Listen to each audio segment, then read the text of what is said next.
دلی کا بازار۔ رات کو میں امیر خسرو کے مکان پر رہا۔ یہ امیر خسرو وہی ہیں جو حضرت نظام الدین اولیاء کے مشہور و معروف مرید تھے، حضرت امیر خسرو علیہ رحمت، جو شاعر بھی تھے اور موسیقار بھی تھے۔ ہندوستان کی اس وقت جو مروجہ موسیقی ہے وہ یوں کہہ لیں کہ ساری کی ساری حضرت امیر خسرو کی ترتیب کردہ ہے، کیونکہ اس میں جو ہندوؤں کی ہزاروں سالوں سے جو مندروں کے اندر ایک موسیقی چلی آ رہی تھی اس کو دھرپد گائکی کہا جاتا تھا، اور یہ گائکی کی ایک مشکل ترین صنف تھی۔ عام گویے اس کو نہیں گا سکتے تھے۔ آپ یوں کہہ لیں کہ صدیوں یہ جو فن موسیقی تھا دھرپد، یہ نایاب رہا اور مخصوص رہا۔ حضرت امیر خسرو ادھر سے آئے جب انہوں نے ہندوستان کی موسیقی کو سٹڈی کیا اور اس کے اندر کچھ تبدیلیاں کی اور اس کو خیال موسیقی کا نام دیا۔ اس وقت پورے ہندوستان میں جو موسیقی رائج ہے، یعنی بشمول انڈیا، پاکستان اور بنگلہ دیش، یہ ساری کی ساری موسیقی وہی ہے جو حضرت امیر خسرو کی مروجہ ہے، ان کی تیار کردہ ہے۔ تو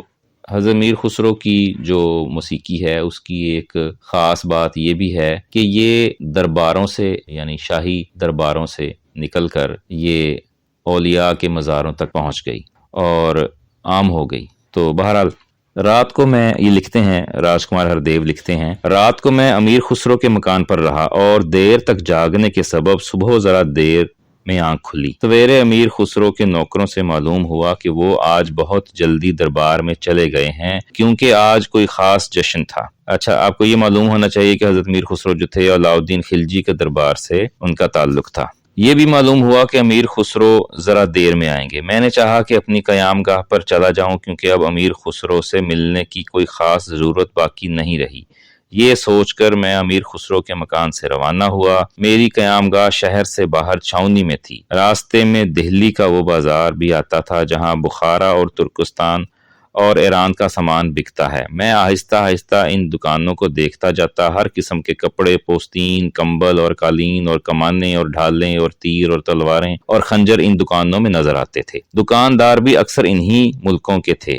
میں ایک دکان پر کھڑا ہو گیا اور چند تلواروں اور خنجروں اور ڈھالوں کو دیکھنے لگا۔ یہ دکان کسی ترک کی تھی، مگر وہاں ایک ہندوستانی بھی سامان فروخت کرنے والا نوکر تھا۔ اس سے میں نے چیزوں کی قیمت پوچھی اور یہ بھی پوچھا کہ یہ چیزیں کن کن ملکوں کی ہیں۔ دکاندار بہت اخلاق سے ملا اور میرے سوالوں کے جواب دیتا رہا۔ اس نے میرا حال دریافت کیا اور میں نے جواب دیا۔ جب اس نے حضرت خواجہ نظام الدین اولیاء علیہ رحمت امیر خسرو علیہ رحمت کا نام سنا تو وہ بہت بگڑا۔ کہنے لگا یہ دونوں بے دین ہیں، اعلانیہ گانا سنتے ہیں، قوالی کی مجلسوں میں ناچتے ہیں، حالانکہ اسلامی شریعت میں مسلمانوں پر گانا اور باجا سننا حرام کیا گیا ہے۔ امیر خسرو کے پیر لوگوں سے اپنے آپ کو سجدہ کراتے ہیں اور انہوں نے مکر اور فریب کا ایک جال بچھا رکھا ہے۔ مجھے یہ باتیں سن کر بہت غصہ آیا اور میں نے کہا بس اپنی زبان بند کرو، میں اس سے زیادہ ان کے خلاف سننا نہیں چاہتا۔ دکاندار نے تعجب سے مجھ کو دیکھا اور کہا تم ابھی کہتے تھے کہ تم ہندو ہو، پھر تم کو ایک مسلمان فقیر سے اتنی ہمدردی کیوں ہے؟ میں نے جواب دیا میں دکن سے محض انہی کی زیارت کرنے کے لیے دہلی آیا ہوں اور میں نے ان کی مجلس کو دیکھا ہے اور ان کی باتوں کو سنا ہے اور ان کے مقبول مرید امیر خسرو کے ہاں کل رات کو میں رہا تھا۔ میں نے ان سب میں کوئی بات مکر اور فریب کی نہیں دیکھی۔ یہ ٹھیک ہے کہ لوگ امیر خسرو کے پیر کے سامنے اپنا سر زمین پر رکھتے ہیں، مگر میں نہیں جانتا کہ اسلامی شریعت کا کیا حکم ہے، کیونکہ میں مسلمان نہیں ہوں اور گانے کی نسبت بھی مجھے خبر نہیں کہ وہ اسلامی شریعت میں اچھا ہے یا برا، مگر یہ ضرور جانتا ہوں کہ امیر خسرو اور ان کے پیر میں کوئی بات مکر اور فریب کی نہیں ہے۔ پھر میں نے اس دکاندار سے کہا کیا تم کبھی امیر خسرو کے پیر کے پاس گئے ہو اور تم نے ان کی مجلس کو دیکھا ہے؟ دکاندار نے کہا میں ایسے شخص کی مجلس میں جانا گناہ سمجھتا ہوں جو لوگوں سے اپنے سامنے سجدہ کراتا ہے اور گانا اور باجا سنتا ہو، اس واسطے میں نے ان کو کبھی نہیں دیکھا اور نہ کبھی ان کی مجلس میں گیا۔ میں نے کہا تم وہاں ایک دفعہ جاؤ اور ان کو دیکھو، سنی سنائی باتوں پر رائے قائم کرنا عقل مندی نہیں ہے۔ مجھے دیکھو، میں ہندو ہوں اور اتنی دور سے ان کی زیارت کرنے کو آیا ہوں۔ میرا گھر دہلی سے 1000 کوس کے قریب ہوگا۔ دکاندار نے پوچھا تم نے بن دیکھے اتنا بڑا سفر کیوں کیا؟ میں نے جواب دیا ان کے ایک مرید سے ان کے حالات سنے اور میرے دل میں ان کی محبت پیدا ہوگی۔ دکاندار نے کہا تو گویا تم نے بھی محض سنی سنائی باتوں پر یقین کر لیا، حالانکہ تم ابھی مجھ سے کہتے تھے کہ سنی سنائی بات پر رائے قائم کرنا کوئی عقل مندی نہیں ہے۔ دکاندار کی اس بات سے پہلے تو میں ذرا جھجکا اور کچھ لاجواب سا ہو گیا، مگر فوراً ہی میں نے کہا، میں کہہ چکا ہوں کہ میں ہندو ہوں، مسلمان نہیں ہوں، مگر امیر خسرو کے پیر کے ذکر میں کچھ ایسا اثر تھا کہ جس کو میں بیان نہیں کر سکتا، جس نے مجھے ہزار کو اس سے کھینچ بلایا۔ دکاندار نے کہا، اب بتاؤ کہ تم نے امیر خسرو کے پیر کی مجلس دیکھی، ان کی باتیں سنی، کیا تم نے اپنے ہندو مذہب کے موافق کوئی بات وہاں پر پائی؟ میں نے کہا، میں نے وہاں نہ ہندو مذہب کے موافق کوئی بات پائی اور نہ مخالفت میں، لیکن میرے دل پر ان کے دیکھنے کے بعد اتنا زیادہ اثر ہو گیا کہ اب میں سمجھتا ہوں کہ میرے سفر کی محنت اکارت نہیں گئی۔ دکاندار بولا، امیر خسرو کی ماں ہندو ہے، اس واسطے وہ ہندوؤں کی بہت حمایت کرتا ہے۔ دکاندار نے کہا، تم بھی بت پرست ہو اور تمہارا دوست امیر خسرو بھی بت پرست ہے، اور امیر خسرو کا پیر بھی کچھ ایسا ہی ہوگا، اس لیے تم اس کے گرویدہ ہو گئے ہو۔ اب میں اپنے غصے کو دبا نہ سکا اور میں نے کہا، میں زیادہ ٹھہرنا نہیں چاہتا، مجھے بہت صدمہ ہوا کہ میں یہاں کیوں ٹھہرا، نہ میں یہاں ٹھہرتا نہ تم سے ایسی باتیں سننی پڑتی۔ دکاندار ہنسا اور اس نے کہا، میں صاف اور کھرا آدمی ہوں اور تم مسافر اور اجنبی ہو اور مسلمان حکومت کے ذمی ہو، اس واسطے میں نے تم کو برائی سے بچانا ضروری سمجھا۔ میں نے یہ بات سن کر پوچھا کہ ذمی کا کیا مطلب ہے؟ دکاندار نے جواب دیا، جس کی حفاظت مسلمان حکومت کے ذمہ ہو اس کو اسلامی شریعت میں ذمی کہتے ہیں۔ میں بھی اسلامی حکومت کا ایک فرد ہوں اور سب ہندوؤں کو مسلمان حکومت کا ذمی سمجھتا ہوں اور ان کی ہر قسم کی حفاظت کا خیال رکھنا اپنا فرض جانتا ہوں۔ میں نے کہا، تمہارے اس خیال سے مجھے خوشی ہوئی اور خاص کر لفظ ذمی کو آج تم سے سنا اور اس کا مطلب سمجھا، اس واسطے تم میرے استاد ہوئے، مگر چلتے چلتے میں تم سے دوبارہ درخواست کرتا ہوں کہ تم ایک دفعہ حضرت خواجہ نظام الدین اولیاء علیہ رحمت کے پاس جاؤ اور ان کی مجلس کو دیکھو تاکہ اس گناہ سے بچ جاؤ جس میں نادانستہ مبتلا ہو۔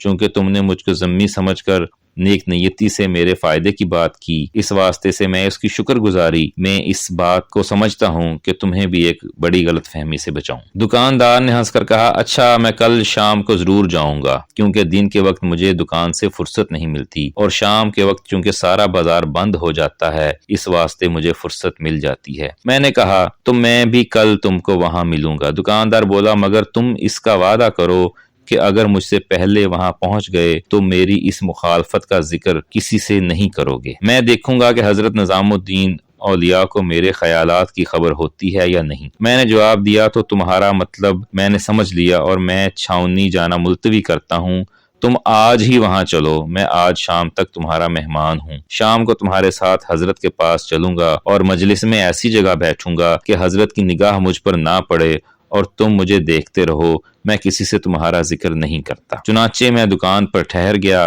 اور دکاندار نے مجھے دوپہر کا کھانا کھلایا اور عصر کے وقت میں اس کے ساتھ حضرت کی خانقاہ میں آ گیا۔ آگے لکھتے ہیں، ہم دونوں خانقاہ کے اندر داخل ہوئے، بہت بھیڑ تھی، مجلس میں جگہ نہ تھی، میں اہل مجلس کی پشت پر بیٹھ گیا، مگر دکاندار سیدھا حضرت علیہ رحمت کے سامنے گیا اور اس نے السلام علیکم کہا، سب لوگوں سے آگے حضرت کے پاس بیٹھ گیا۔ مجھے یہ بات بہت ناگوار معلوم ہوئی اور میں نے دیکھا جتنے لوگ مجلس میں بیٹھے تھے ان کے چہروں پر بھی غصے کا اثر ظاہر ہوا، مگر حضرت نے بہت محبت سے اس کو اپنے پاس بٹھا لیا اور فرمایا، عمر رضی اللہ تعالیٰ عنہ، ان لڑکیوں کو گانے بجانے سے نہ روکو، ہر قوم کی ایک عید ہوتی ہے اور آج ان لڑکیوں کی عید کا دن ہے۔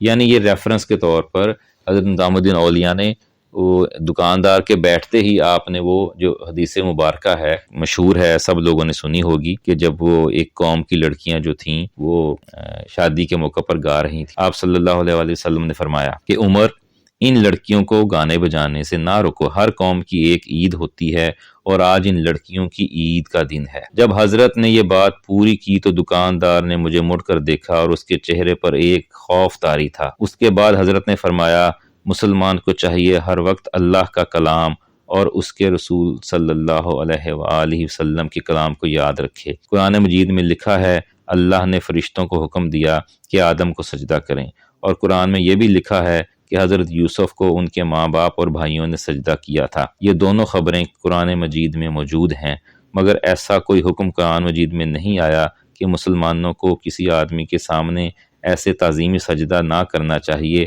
جیسا کہ فرشتوں نے آدم کو کیا تھا۔ اچھا، یہاں پر میں اپنے سننے والوں کو ایک چیز بتاتا چلوں، حضرت نظام الدین اولیاء جو تھے ان کا تعلق سلسلہ چشتیہ سے تھا، اور عرصہ تک سلسلہ چشتیہ میں ایک رواج تھا کہ جو مرید جب حاضر ہوتا اپنے مرشد کی خدمت میں تو سر جھکا کر ان کو سلام پیش کرتا۔ تو یہ جو بار بار سجدہ یا سجدہ تعظیمی کا ذکر آ رہا ہے، یہ اس بات کا ذکر ہے جس کو اب حضرت نظام الدین اولیاء بیان کر رہے ہیں، اس کی یوں کہنا چاہیے کہ اس کی تشریح کر رہے ہیں۔ مگر ایسا کوئی حکم قرآن مجید میں نہیں ہے کہ مسلمانوں کو کسی آدمی کے سامنے ایسے تعظیمی سجدہ نہ کرنا چاہیے جیسا کہ فرشتوں نے آدم کو کیا تھا اور حضرت یعقوب پیغمبر نے اپنے بیٹے کو کیا تھا۔ اس واسطے ثابت ہوا کہ عبادت کے سجدے میں اور تعظیم کے سجدے میں بہت فرق ہے۔ اگر فرشتوں کا سجدہ عبادت کا سجدہ ہوتا تو خدا فرشتوں کو حکم دے کر شرک نہ کراتا، اور اگر تعظیم کا سجدہ ناجائز ہوتا تو یعقوب پیغمبر علیہ السلام اپنے بیٹے کو سجدہ نہ کرتے۔ ہم درویشوں کے مسلک میں ادب اور تعظیم ہی سب سے بڑی چیز ہے۔ ادب اور تعظیم سے اطاعت پیدا ہوتی ہے، اور خدا نے کلام پاک میں فرمایا ہے کہ اللہ کی اطاعت کرو، رسول اللہ صلی اللہ علیہ وآلہ وسلم کی اطاعت کرو، اور جو تم میں صاحب امر ہوں ان کی اطاعت کرو۔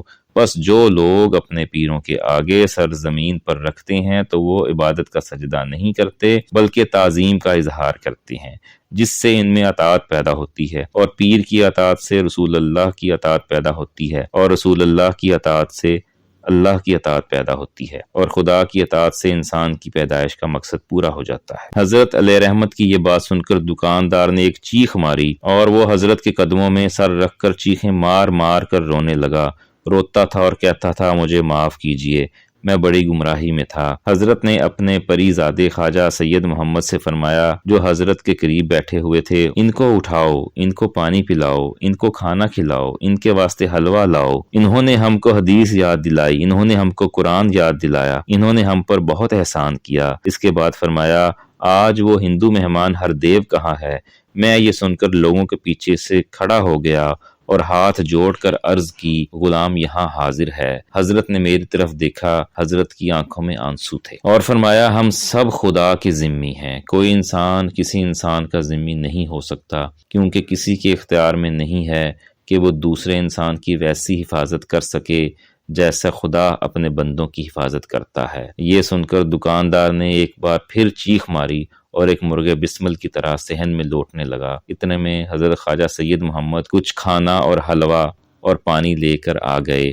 حضرت نے دکاندار کو اپنے قریب بلایا اور اپنے ہاتھ سے روٹی کا ایک نوالہ اس کے منہ میں دے دیا۔ دکاندار نے وہ کھایا اور پانی پیا اور اس کے بعد حلوہ کھایا، پھر اس نے دونوں ہاتھ باندھ کر کہا مجھے بیعت کر لیجئے۔ حضرت نے فرمایا یہ محمد میرے پیر کا نواسہ ہے۔ یہ جو تھے خواجہ محمد، یہ اصل میں حضرت بابا فرید الدین علیہ رحمت کے نواسے تھے، لیکن رہتے یہ حضرت نظام الدین اولیاء کے پاس تھے۔ فرمایا یہ میرے پیر کا نواسہ ہے اور میرا بیٹا ہے، تم اس سے بیعت کرو۔ اس کے بعد خواجہ محمد کو حکم دیا لے جاؤ اپنے مہمان کو، رات کو اپنے ہاں ٹھہراؤ، اس کی بیعت قبول کرو، اس کو تعلیم دو۔ اس کے بعد میری طرف دوبارہ توجہ فرمائی اور حکم دیا ہردیو تم بھی خواجہ محمد کے مہمان کے ساتھ آج رات کو خواجہ محمد کے گھر میں قیام کرنا۔ میں پھر کھڑا ہو گیا اور ہاتھ باندھ کر عرض کی کہ مخدوم کے حکم کی تعمیل کی جائے گی۔